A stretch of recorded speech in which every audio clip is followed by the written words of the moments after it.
Sanibona, ngaphambi singene kwivideo namuhla, ngithi angithathe lethuba ngibonge i-support nothando enikhombise lona lingaphezu kokucabanga kwethu.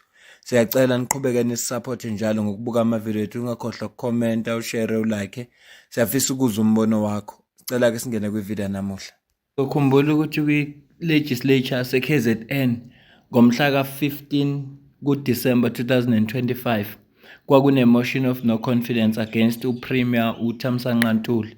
Lokho kwagcina kuholele ekuthenini ama-members we-MK Party ngokungaphatheki kahle ngesinqumo esathathwa uSpeaker bagcine bekhoza i-commotion. Kwakhona ukuphazamiseka kokusebenza kahle kwe-legislature. Okwathi uma kuphuma isinqumo esithi i-motion eye-MK Party ayibanga impumelelo, base bedudulana lapho. Sizokhumbula sikubonile kuma-video konke lokho. Kodwa namhlanje uSpeaker ubhale iletha ususpend ama-members omkhonto wesizwe party awu-35 lawa aba ingxenye yalokho okuphushayo. Sizofunda ke leyo letha leyo. Kune-article ebhalwe uSihle Mavuso ethi 35 of the 37 members of the Umkhonto Wesizwe Party MKP in the KwaZulu-Natal Provincial Legislature who were caught on camera causing mayhem inside the chambers on December 15 during the third motion to remove Premier Thamsanqa Ntuli have been slapped with a heavy sanction. The MPL's members of Parliament Provincial Legislature have since been suspended for 5 sittings without pay. Their sentence will run from 12 January 2026 to 16 January 2026. The sanctions were communicated in the letter from the Speaker, Nontobeko Boyce, to Bonkosi Mngadi, the Chief Whip of the MK Party in the legislature. Sizokhuluma ngalo letter leyo. Kodwa udaba engifisa silikhulume ilelo lithinta i-AfriForum. Njengoba ubona lesithombe sila ku screen sakhe abasikhande nge-AI baveza uKali Kriel esejele. Siyazi ukuthi ngeke kuze kwenzeke ngoba eSouth Africa asilingani.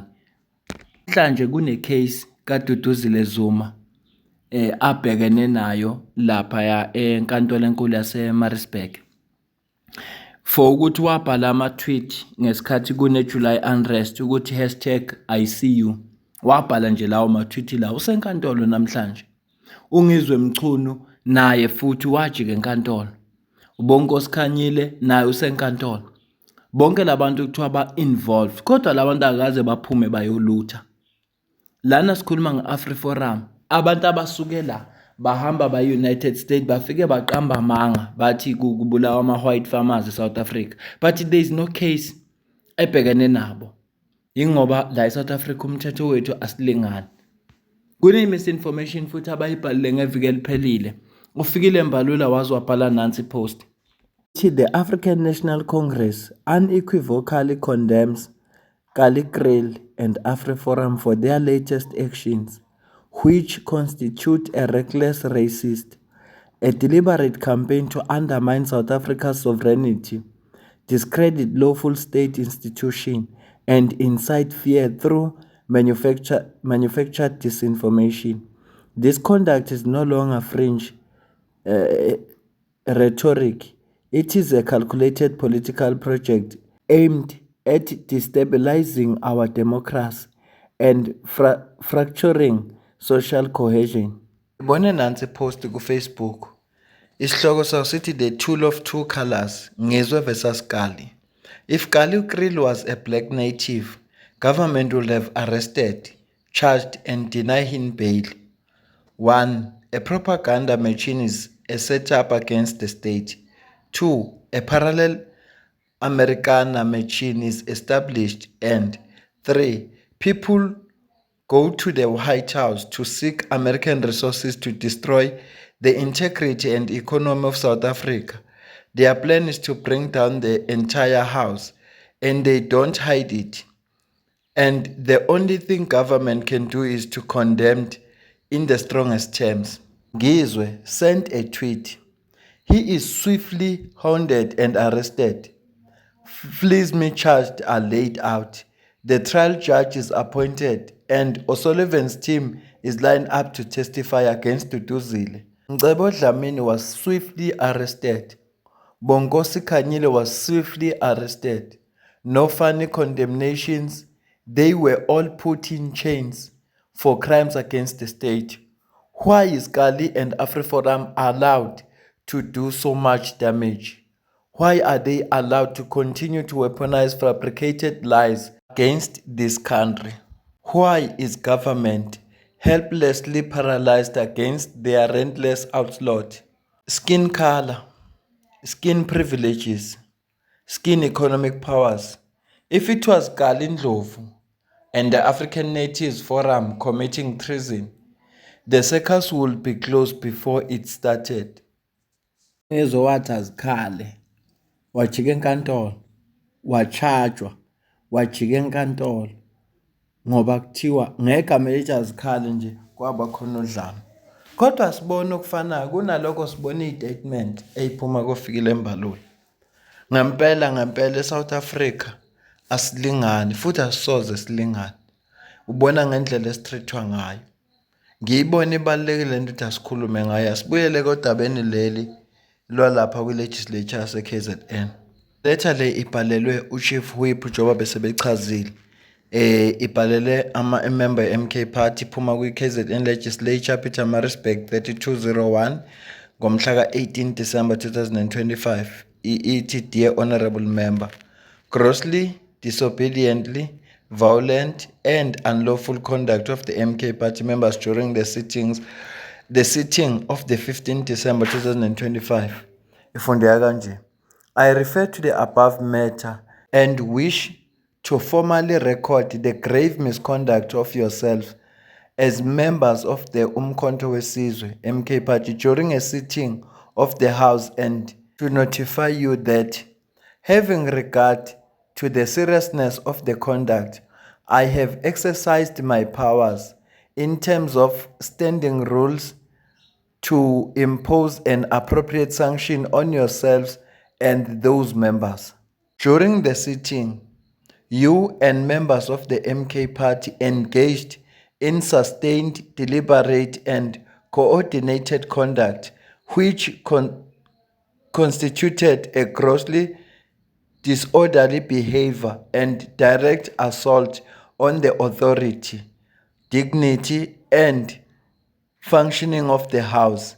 This conduct included willfully and repeatedly ignoring lawful instructions and call for order issued by the presiding officer, singing and dancing during the sitting in a manner calculated to disrupt proceedings, persistently undermining the authority of the presiding officer by refusing to obey rulings, repeatedly interrupting the presiding officer while she was addressing the House, and displaying open disrespect for the presiding officer, shouting at and intimidating other members of the House, exhibiting threatening, aggressive and violent behavior towards members and staff of the legislature, deliberately attempt to disrupt control of the proceedings of the House, and engaging in generally unruly conduct deliberately intended to disrupt the proceedings of the House and render it incapable of conducting its business. The above conduct constitute grossly disorderly conduct as contemplated in Rule 63(1), despite repeatedly calls to order and lawful instruction to desist. You and the members concerned persisted in the misconduct. The conduct is not only grossly disorderly and unlawful in terms of the rules of the legislature, but is prima facie inconsistency with the members' oath of office taken in terms of Schedule 2 of the Constitution, which requires members to respect, uphold, and obey the Constitution and the law. It is further recorded as an aggravating factor that the behavior further constitutes a violation of foundational constitutional values, including human dignity, equality, and non-sexism. Such conduct has no place in the constitutional democracy and represents a profound betrayal of the responsibilities entrusted to members of this House. In the circumstances, and to restore order and protect the authority of the legislature, I have, in terms of rule, ordered the suspension of yourself and other MK members from the service of the House for the period of five sitting days without remuneration. This section takes effect immediately on conclusion of recess and constituency. Yonke ke letha le waze wayisayina kuSpeaker njengoba sishile ekuqaleni ukuthi abezukuhola khoma labazoyithola okusho ukuthi uma uJanuary abezukuba na pay noma izo affect pay yabo yangoFebruary kodwa nje le behavior yabo bajezela yona ilena ke lethe phuma kuSpeaker ebesithe sizoyifunda. Okunye funa sikhulume ngabo imember ye NFP okumama lo MEC uMbalishinga okuyena ongavotanga kanye ne-MK Party, even though i-NFP yona ngokwayo beyishonje kwacaca ukuthi bona bazosupport i-MK Party kwile motion. Ithatha isinqumo ke NFP sokuthi imsuspend. Upresident we-NFP ukhulume kanje. Abadala niyazi namakhona uJondo Mlahleni emsamo wakuthisile bephuthwa siyakhipha usibanibani akasafuna ukuthathika akaphume nabantwana bakhe hamba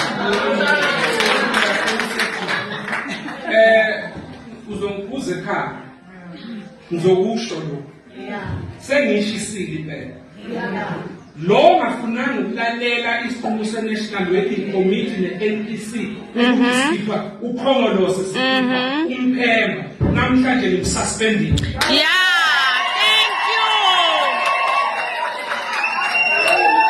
Isigungu siqalile ngomhla ka-18 nobhala jikelelane sasithatha isinqumo sokuthi siyangikhipha sisuspend i-membership yakhe ngoba ihlongandlela.